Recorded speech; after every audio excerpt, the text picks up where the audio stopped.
할렐루야. 한 주간 평안하셨죠? 7월 12일 수요일 저녁 예배에 모이신 분들을 예수 그리스도 이름으로 환영합니다. 우리 다같이 사도신경으로 신앙 고백합니다. 나는 전능하신 아버지 하나님 천지의 창조주를 믿습니다. 나는 그의 유일하신 아들 우리 주 예수 그리스도를 믿습니다.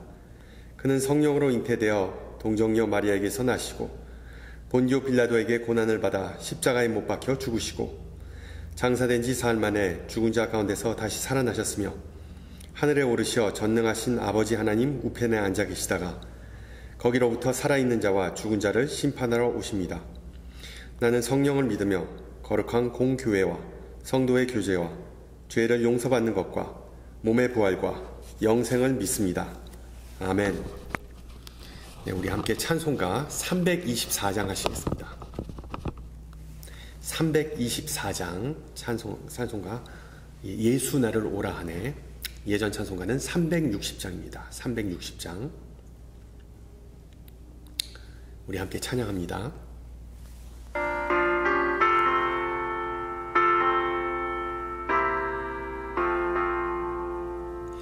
예수 나를 오라 하네. 예수 나를 오라 하네. 어디든지 주를 따라 주와 같이 가려네. 주의 인도하심 따라 주의 인도하심 따라 어디든지 주를 따라 주와 같이 가려네. 겟세마네 동산까지 주와 함께 가려 하네. 피땀 흘린 동산까지 주와 함께 가려네. 주의 인도하심 따라 주의 인도하심 따라 어디든지 주를 따라 주와 같이 가려네.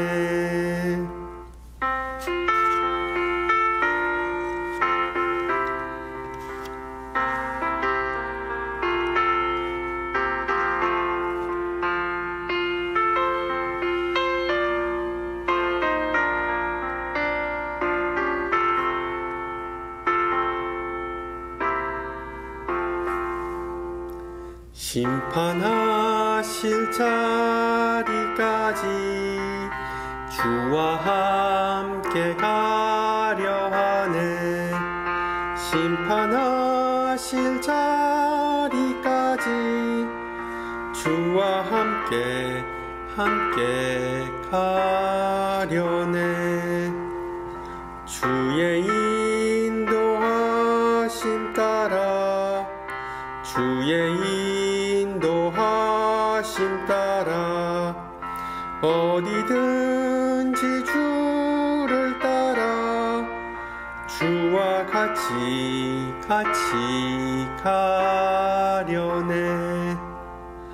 주가 크신 은혜 내려 나를 항상 돌보시고 크신 영광 보여주며 나와 함께 가시네. 주의 인도하심 따라 주의 인도하심 따라 어디든지 주를 따라 주와 같이 가려네. 아멘. 하나님께서 오늘 저녁 우리에게 주신 말씀 여호수아 3장 7절에서 17절입니다.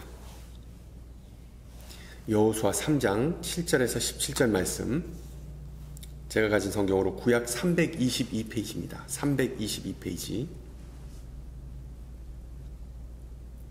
여호수아 3장 7절에서 17절 말씀을 받들어 봉독합니다. 여호와께서 여호수아에게 이르시되 내가 오늘부터 시작하여 너를 온 이스라엘의 목전에서 크게 하여 내가 모세와 함께 있었던 것 같이 너와 함께 있는 것을 그들이 알게 하리라. 너는 언약궤를 맨 제사장들에게 명령하여 이르기를 너희가 요단강 물가에 이르거든 요단에 들어서라 하라. 여호수아가 이스라엘 자손에게 이르되 이리 와서 너희의 하나님 여호와의 말씀을 들으라 하고 또 말하되 살아계신 하나님이 너희 가운데에 계시니 가나안 족속과 헷 족속과 히위 족속과 브리스 족속과 기르기스 족속과 아모리 족속과 여부스 족속을 너희 앞에서 반드시 쫓아내실 줄을 이것으로써 너희가 알리라. 보라, 온 땅에 주의 언약궤가 너희 앞에서 요단을 건너가리니 이제 이스라엘 지파 중에서 각 지파에 한 사람씩 12명을 택하라. 온 땅에 주 여호와의 궤를 맨 제사장들의 발바닥이 요단물을 밟고 멈추면 요단물 곧 위에서부터 흘러내리던 물이 끊어지고 한 곳에 쌓여 서리라. 백성이 요단을 건너려고 자기들의 장막을 떠날 때에 제사장들은 언약궤를 메고 백성 앞에서 나아가니라. 요단이 곡식 거두는 시기에는 항상 언덕에 넘치더라. 궤를 맨 자들이 요단에 이르러 궤를 맨 제사장들의 발이 물가에 잠기자 곧 위에서부터 흘러내리던 물이 그쳐서 사르단에 가까운 매우 멀리 있는 아담산을 변두리에 일어나 한 곳에 쌓이고 아리바의 바다 염해로 향하여 흘러가는 물은 온전히 끊어지매 백성이 여리고 앞으로 바로 건넬세. 여호와의 언약궤를 맨 제사장들은 요단 가운데 마른 땅에 굳게 섰고 그 모든 백성이 요단을 건너기를 마칠 때까지 모든 이스라엘은 그 마른 땅으로 건너갔더라. 아멘.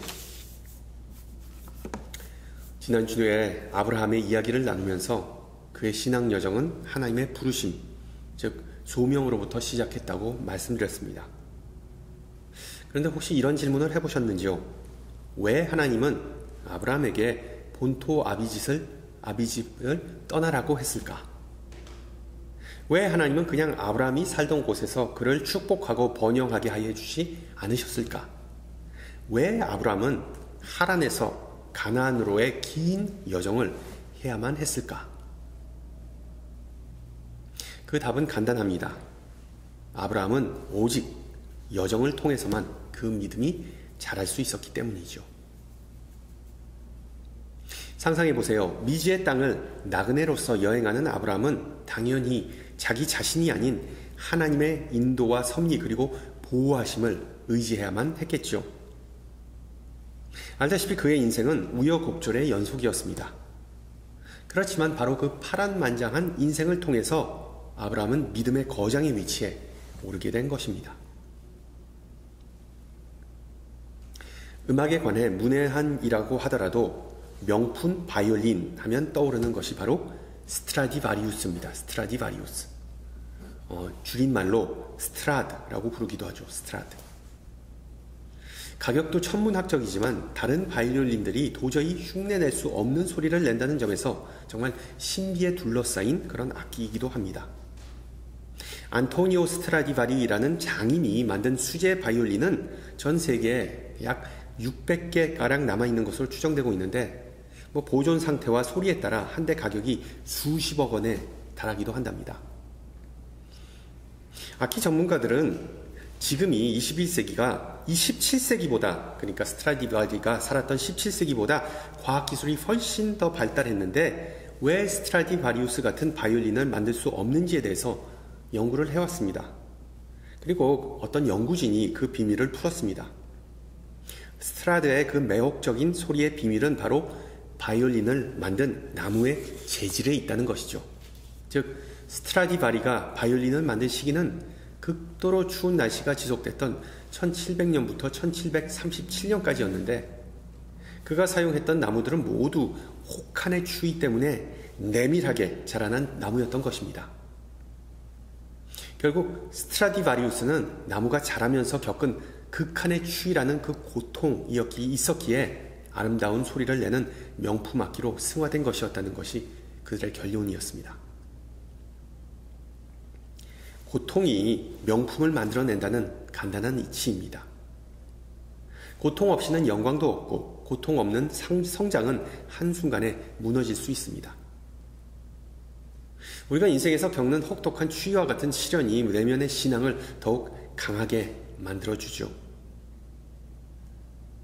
실제로 우리 신앙 여정은 항상 즐거운 경험만이 있는 것은 아닙니다.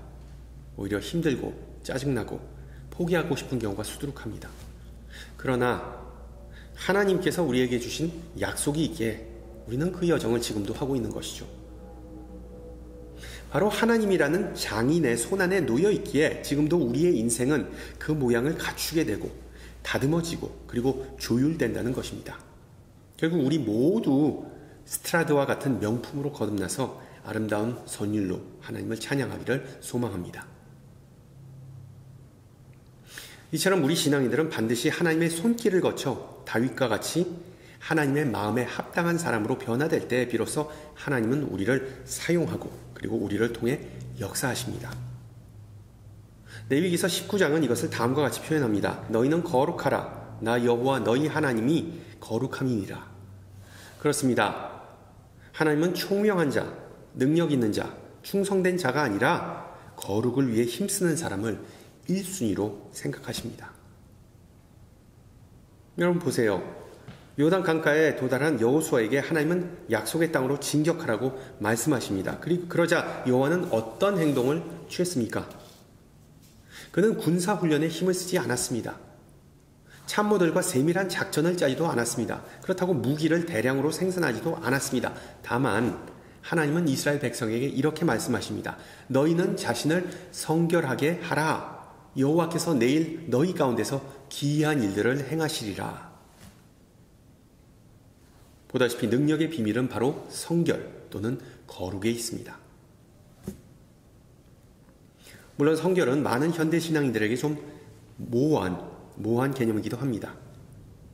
일상생활에서 많이 사용하는 단어가 아닐 뿐더러 인간이 과연 어떻게 하나님과 같이 성결, 그러니까 거룩한 사람이 될 수 있는가라는 의구심이 들기도 때문이죠. 성결은 어떻게 보면 상당히 부담스러운 개념입니다. 그러나 성결한 삶 또는 성령 충만한 삶을 산다는 것은 다름이 아닙니다. 늘 하나님께 영광 돌리기 위해 예수의 이름으로 선한 삶을 사는 것, 선한 영향력을 내 주변에 미치는 것, 그것이 바로 성결한 삶입니다. 여러분은 지금 나 자신이 아니라 예수 그리스도를 위해 살아가시는지요? 그렇다면 여러분은 성결한 삶을 살고 있는 것입니다. 우리 모두 하나님의 거룩함을 위해 노력하면서 살아가고 있는 것입니다. 그리고 그런 삶을 살고 있는 이에게 어떤 일이 일어나는지 오늘 본문은 우리에게 보여줍니다. 오늘 본문에 나온 이야기, 우리가 잘 아는 내용입니다. 하나님께서 거센 요단강 물을 막으시고 이스라엘 백성은 강 반대편에 무사히 건널 수 있었던 사건이죠. 시편에서 다윗은 반석, 성루 또는 방패와 같은 의미로 하나님의 보호하심과 자유케 하심을 묘사했습니다. 비슷한 맥락에서 오늘 본문에 나온 하나님은 댐 아니면 둑과 같은 분이시라는 것을 우리는 알 수 있습니다. 그렇다면 이스라엘 백성은 어떻습니까? 지금 그들의 마음이나 상황을 나타내는 은유, 어떤 이미지가 있다면 어떤 것일까요? 제 머릿속에 떠오르는 하나의 단어는 바로 문턱 또는 전환점입니다. 전환점. 우리 집 큰아이가 벌써 청소년입니다. 청소년을 양육하는 것이 얼마나 힘든지 부모님들은 다 아실 겁니다. 밤 늦게까지 비디오 게임 하면서 소리 지르고 웃고 친구들과 채팅하면서 떠드는 것 보면 속이 부글부글 거릴 때가 있습니다. 반대로 자신이 받은 성적이나 타인과의 관계 또는 자신감 부족 때문에 힘들어하는 것을 보면 정말 부모로서 마음이 짠할 때도 있습니다. 아이에서 어른이 되는 과정에서 청소년기를 경험하는 자녀들을 힘들게 하는 요인은 아마도 불안정한 정체성입니다. 즉, 내 몸과 마음과 정신이 지금 변하고 있는 것을 아는데 그렇다면 나는 도대체 누구인가? 그 변화하는 과정에 자신의 정체성에 대해서 확신하지 못하는 것이죠. 그래서 질풍노도의 시기라고 합니다. 공통적으로 청소년들은 미래에 대한 두려움과 스트레스를 안고 살아갑니다.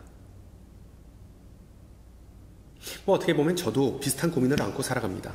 저도 이제 중년이 되다 보니 인생의 절반은 살아왔구나라는 생각이 듭니다.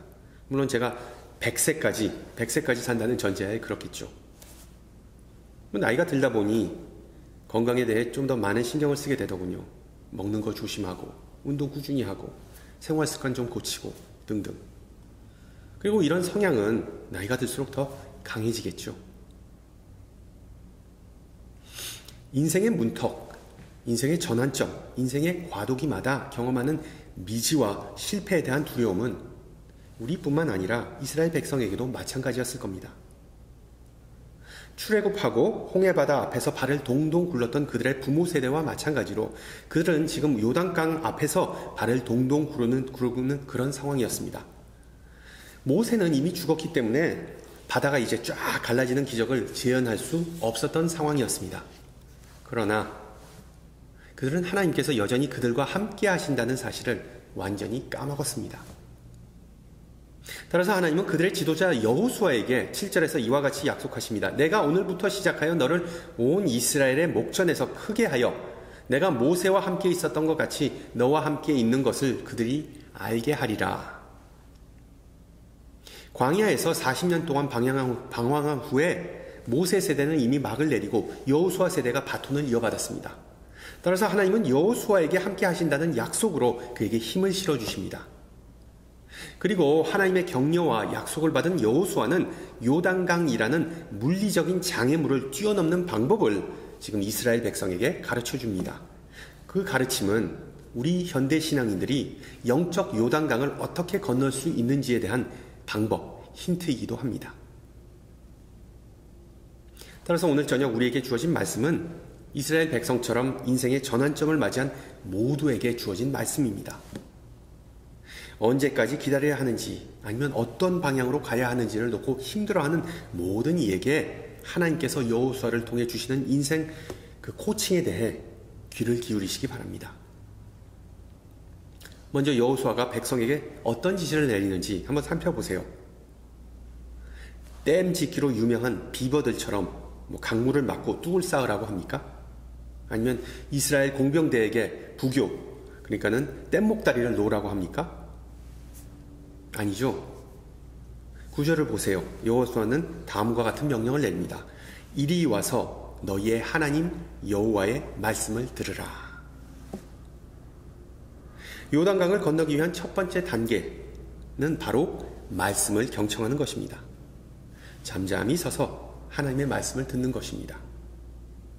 여기서 중요한 점은 이스라엘 백성이 하나님 앞이 아니라 뒤에서 걷는 것이었습니다. 뒤에 걸으면서 하나님의 말씀에 귀를 기울이는 것.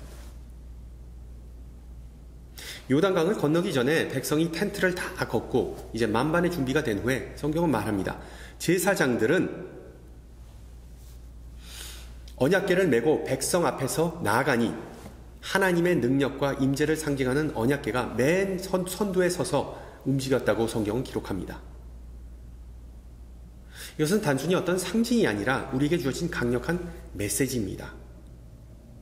살아계신 하나님의 말씀을 듣고 인도하시는 대로 따르라는 교훈이죠. 예전에 말씀드렸듯이 하나님은 최고의 투어 가이드입니다. 길을 잘 인도하고 가장 좋은 여행 정보를 제공해 주므로 우리가 즐겁고 안전한 여행을 즐기기를 원하십니다. 그러나 우리는 이 사실을 자주 잊곤 하죠. 그런 맥락에서 하나님은 모세에게 안식일을 기억하고 거룩하게 지키라 라고 말씀하셨던 것입니다. 일주일 동안 하루도 쉬지 않고 일하는 것은 우리 자신에게, 우리 가족에게, 그리고 하나님과의 관계에 있어 좋은 영향을 미치지 않기 때문입니다. 또한 이사야 선지자가 선행을 배우며 정의를 구하며 학대받는 자를 도와주며 고아를 위하여 신원하며 과부를 위하여 변호하라고 기록한 것은 우리의 신앙의 핵심은 바로 긍휼과 자비라는 점을 일깨워주기 위해서입니다. 사랑 없는 신앙은 그것은 백해무익한 것이죠. 그리고 예수님께서 원수를 사랑하고 너희를 핍박하는 자를 위해 기도하라 하고 말씀하신 이유는 나에게 적대적인 사람을 미워하고 제거해버리는 것은 결코 제자도와 제자의 길과 부합하지 않는 것이기 때문입니다. 여러분, 성경의 이런 가르침은 어떤 이상적인 목적이나 가치관이 결코 아닙니다. 우리 인간에게 실질적인 도움을 주기 위한 것이지 우리를 해코지 하기 위한 것이 아닙니다. 여러분, 안식일을 지키는 것은 휴식과 새 힘을 제공해 줍니다. 궁핍한 사람을 도와주는 것은 우리 자신을 부욕해 하고 공동체에게 유익이 됩니다. 원수를 사랑하고 품어줌으로써 폭력과 복수의 악순환을 끊을 수 있습니다. 따라서 하나님의 말씀을 우선순위에 두고 그 말씀을 듣고 따르는 것이 선행되어야 합니다. 둘째, 말씀을 들은 후에 한 걸음 앞으로 전진하는 것입니다. 또한 한 걸음 옮긴 후에 하나님께서 우리를 통하여 그리고 우리를 위하여 어떻게 역사하시는지 두 눈으로 보고 기다리는 자세를 수반합니다. 여러분 보세요. 이스라엘 백성이 요단강가에서 대기하고 있을 때 하나님은 그들에게 말씀하실 뿐만 아니라 그들에게 하나의 과제, 즉 챌린지를 주십니다. 거센 강물에 발을 디뎌라. 그리고 내가 무슨 일을 행하는지를 보라. 나를 믿고 의지하고 증인이 되어라. 보다시피 하나님의 역사, 기사는 저절로 이루어지지 않습니다. 그 기적이 이루어지기 위하여 백성은 그 기적에 참여해야 했습니다. 즉 그들은 위험을 감수하고 발걸음을 옮겨야 했습니다. 동시에 강 건너편에는 하나님의 약속하신 땅이 그들을 기다리고 있다는 그 사실을 굳게 붙잡았습니다. 13절을 보세요. 온 땅의 주 여호와의 궤를 맨 제사장들의 발바닥이 요단물을 밟고 멈추면 요단물 곧 위에서부터 흘러내리던 물이 끊어지고 한 곳에 쌓아 서리라. 언약궤를 메고 갔던 제사장들의 심정, 여러분 상상이 가십니까? 아마도 여기까지인가? 내 첫 걸음이 마지막 걸음이 되겠구나. 신약에서도 비슷한 상황이 나옵니다. 풍랑이 일던 갈릴리 호수에서 예수님은 베드로에게 배에서 내려 물 위를 걸어오라고 명령하셨습니다. 신앙은 항상 위험과 두려움을 수반합니다. 발을 적시지 않고 안전지대에만 머무르면 신앙은 결코 자라지 않습니다. 제사장들이 말씀에 순종하였더니 어떤 일이 벌어졌나요? 강 깊은 곳이 아니라 단지 물가에 발을 담고 하나님께서 무슨 일을 행하시는지 살폈습니다. 16절, 위에서부터 흘러내리던 물이 그쳐서 한 곳에 쌓이고 백성이 여리고 앞으로 바로 건널세. 단지 작은 발걸음으로부터 역사가 시작되었다고 성경은 말합니다. 이것에 대해 인권운동자 마틴 루터킹 주니어 목사는 다음과 같이 말합니다. 신념을 가지고 한 발을 내디뎌라. 계단 전체를 볼 필요는 없다. 그냥 한 걸음씩 나아가라. 우리말로 티끌모아 태산. 여러분, 믿음은 앞으로 나아가는 용기, 위험을 감수하고자 하는 도전입니다. 신앙은 위험을 수반하지만 그렇다고 우리의 신앙이 대단한 것만은 아닙니다. 왜? 위험 없는 인생은 없기 때문이죠. 전도서 10장, 채석장에서 일하는 자는 돌에 다칠 것이며 나무를 쪼개는 자는 그 나무 조각 때문에 위험을 당할 것이다.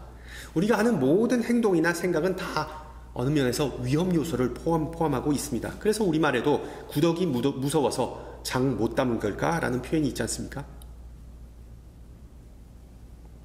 실질적인 면에서 한 걸음을 내딛고 하나님의 역사하심을 지켜본다는 것은 무슨 뜻일까요? 예를 들어 어떤 사람과 껄끄러운 관계에 있다면 먼저 그에게 전화를 거세요. 아니면 직장 동료와 오해가 생기면 커피 한잔 하면서 허심탄회하게 대화를 나누세요. 아니면 교회를 처음으로 방문한 이를 보면 반갑게 맞이하는 것, 그런 것이 있겠죠. 남이 나에게 한 걸음을 하는 것을 기다리는 것이 아니라 내가 남에게 먼저 다가가는 그 한 걸음이 중요합니다. 그리고 항상 기억하세요. 계단 전체 큰 그림을 볼 필요는 없습니다. 오직 첫 걸음에만 집중하세요.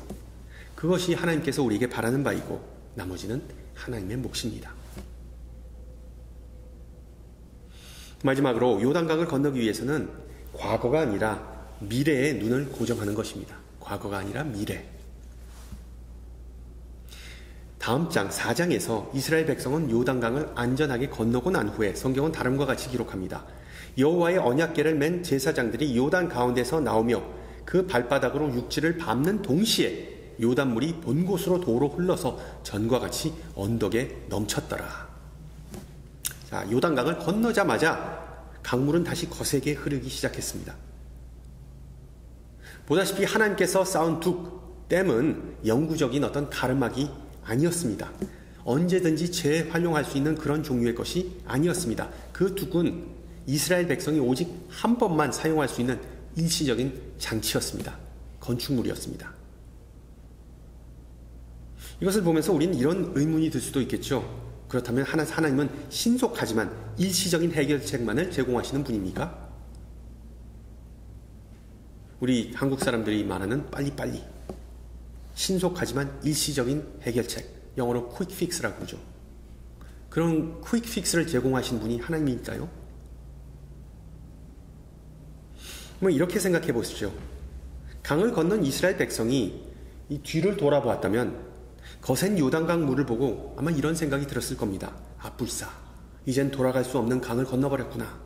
우리는 궁지에 몰렸구나. 코너에 몰렸구나. 그러면 분명히 패닉이 오고 또다시 두려움에 빠졌을 겁니다. 하나님은 그런 사실을 이미 알고 계셨음에도 불구하고 요단강 물을 영구적으로 막지 않으셨습니다. 이게 과연 무슨 의미일까요? 우리가 하나님의 말씀에 순종하거나 예수님을 쫓는 결심을 한 후에는 결코 turning back, 되돌아갈 수 없다는 의미입니다. 따라서 우리를 인도하시고 믿음을 완성케 하시는 예수님에게만 시선을 고정해야 합니다. 그런 의미에서 우리 신앙인들은 과거보다는 항상 미래를 봐야 한다는 그 점을 알 수 있습니다. 예를 들면 하나님께서 신유의 역사를 베푸셨다면 감사드리고 앞으로 나아가야 합니다. 그렇다고 다시는 질병에 시달리지 않는다고 확신하지는 말아야겠죠. 질병이 재발할 수도 있지만 그럼에도 불구하고 우리는 전진해야 합니다. 또한 하나님께서 나의 죄를 용서해 주셨다면 감사하면서 앞으로 나아가야 합니다. 자꾸만 후회나 죄책감에 시달려서는 안 되겠죠. 또한 새로운 직업이나 새로운 기회를 얻게 된다면 감사한 마음으로 앞으로 나가세요. 자꾸만 과거의 실패에 얽매이거나 불가능한 목표를 세우는 우를 범해서는 안 되겠죠. 요점은 이겁니다. 하나님께서 베푸시는 많은 은혜와 축복은 영구적이기보다 단기적인 성격이 강합니다. 마치 요단 강물이 잠시 멈췄다가 다시 거세게 흘렀던 기적과 유사합니다. 하나님의 은혜로 어떤 위기를 그 순간에 잘 넘겼다면 되돌아보지 말고 그냥 앞으로 나아가면 됩니다. 여러분, 주기도문을 생각해 보세요. 우리의 평안, 우리의 샬롬은 어디에서부터 옵니까? 바로 우리와 미래로 동행하시는 예수님으로부터입니다.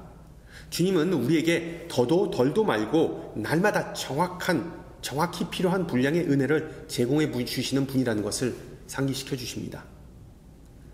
우리는 날마다 하나님께서 주시는 그 은혜를 받아야 하기 때문에 어떻게 영구적으로 그냥 쌓아놓고 받는 것이 아니라 그때마다 날마다 하나님께 나아가서 구하고 그리고 또한 앞으로 전진하는 겁니다. 우리도 이스라엘 백성처럼 믿음을 가지고 앞에 펼쳐진 길이 결코 순탄치 않다는 것을 기억하면서 신앙 여정을 걸어야 하는 것이죠. 생애 처음으로 기차 여행을 하게 된 어느 꼬마가 있었습니다. 기차를 타고 가다 보니까 멀리서 넓은 강과 수많은 물줄기가 언뜻 보였습니다. 이 물을 보게 된 아이는 갑자기 두려움과 그리고 또한 걱정에 직면하였습니다. 그 넓은 강을 어떻게 안전하게 건널 수 있을지 자신이 생각하기엔 도저히 납득이 안 갔던 것이죠. 그런데 기차가 강을 향하여 계속 달리다 보니까 강 위에 다리가 놓여 있는 것을 보게 되었습니다. 그리고 그 기차가 안전하게 다리 위를 건너서 그 강을 건너게 되는 것을 보게 된 것이죠. 이런 경험을 2번, 3번 하다 보니까 나중에는 의자에 기대면서 안도의 숨을 쉬면서 이렇게 말했습니다. 야, 신기하다. 누가 우리를 위해 다리를 쫙 깔아놨네. 우리의 신앙도 마찬가지죠. 앞을 바라보면 강물만 보입니다. 온갖 어두움과 문제와 시련밖에 안 보입니다. 그러나 점점 앞으로 갈수록, 미래로 나아갈수록 길이 보이기 시작합니다. 다리가 보이기 시작합니다. 그러면서 하나님께서 우리를 위해 다리를 예비하셨다는 사실을 깨닫게 됩니다. 할렐루야. 인생의 거센 물결을 맞이할 때 하나님은 오늘 본문에서처럼 뚝 댐을 쌓아주실 수도 있고 아니면 다리를 놓아주실 수도 있습니다. 뭐 어떤 방법이든 하나님은 장애물을 징검다리로 바꾸시는 분입니다. 이스라엘 백성의 경우 물은 그대로 흐르고 있었지만 강물이라는 그 장애물을 통로로 바꾸셨던 것이죠. 성도 여러분, 혹시 여러분 앞에 놓인 자신만의 요단강 때문에 힘들어 한다면 하나님의 말씀에 귀를 기울이고 한 걸음을 내딛고 뒤를 돌아보시지 말기 바랍니다. 그리하여 하나님께서 예비하신 미래로 여러분의 발걸음이 인도를 받고 그리고 더욱더 흥왕케 되는 그런 놀라운 역사를 경험하시기를 축원합니다. 함께 기도합니다. 은혜의 하나님, 오늘 저녁 말씀을 통해 우리에게 지혜와 용기 주심을 감사합니다. 주님과 동행하고 싶다고 입으로는 고백하지만 앞에 놓인 길을 보면 불평과 두려움을 느낄 때가 있음을 고백합니다. 좀 반듯하고 넓고 똑바른 길, 모든 장애물과 위험 요소를 매번 알려주는 그런 길을 가기를 우리는 선호합니다. 그러나 제자의 길은 요단강을 건너는 것과 같다고 주님은 말씀하셨습니다. 그 물이 얼마나 깊고 차가운지 알지 못합니다. 특히 물결이 거셀 때 용기를 잃고 우리가 잘 해낼 수 있을지 의심에 빠지기도 합니다. 그럴 때마다 말씀을 의지하고 우리에게 주신 크고 작은 은혜를 통해 새 힘을 얻고자 합니다. 주님은 신실하신 분이시기에 우리를 실망케 한 적이 없으시고 어린아이가 작은 발걸음 하는 것처럼 우리도 한 걸음씩 천천히 전진하고 그리고 주님을 앞으로 나아가기를 소망합니다. 수많은 장애물과 시련에도 불구하고 우리가 그렇게 전진할 수 있는 이유는 주님께서 우리와 동행하심을 믿고 고백하기 때문입니다. 귀하신 주님, 우리 가운데 두려움과 걱정에 빠진 모든 이들에게 주님의 임재하심과 위로를 베푸기를 간구합니다. 특히 사랑하는 사람이 질병으로 고통받고 신음할 때 우리의 마음이 무너집니다. 세상 곳곳에서 자연재해와 증오범죄와 전쟁의 소식이 들려올 때마다 가슴이 아프고 답답할 때가 있습니다. 우리 가운데 주님의 치유의 손길이 필요한 이들을 어루만져 주시고 분쟁과 슬픔이 있는 곳에 주님의 평화를 부어주시기를 기도합니다. 특히 신앙 여정을 힘들게 이어가는 우리 모두에게 힘과 능력과 용기를 베푸셔서 주님의 뜻과 예비하신 길을 더욱 힘차게 나아갈 수 있게 하옵소서. 함께 주님 가르쳐 주신 기도합니다. 하늘에 계신 우리 아버지, 아버지의 이름을 거룩하게 하시며 아버지의 나라가 오게 하시며 아버지의 뜻이 하늘에서와 같이 땅에서도 이루어지게 하소서. 오늘 우리에게 일용할 양식을 주시고 우리가 우리에게 잘못한 사람을 용서해 준 것 같이 우리 죄를 용서하여 주시고 우리를 시험에 빠지지 않게 하시고 악에서 구하소서. 나라와 권능과 영광이 영원히 아버지의 것입니다. 아멘. 네, 예배를 마쳤습니다. 무더운 날씨가 계속 이어지네요. 특히 주말에는 3-digit temperature, 거의 100도가 넘는 날씨가 예상하고 있는데 여러분 항상 강건하시고요. 그리고 저는 다음 주 이 시간에 뵙겠습니다. 샬롬.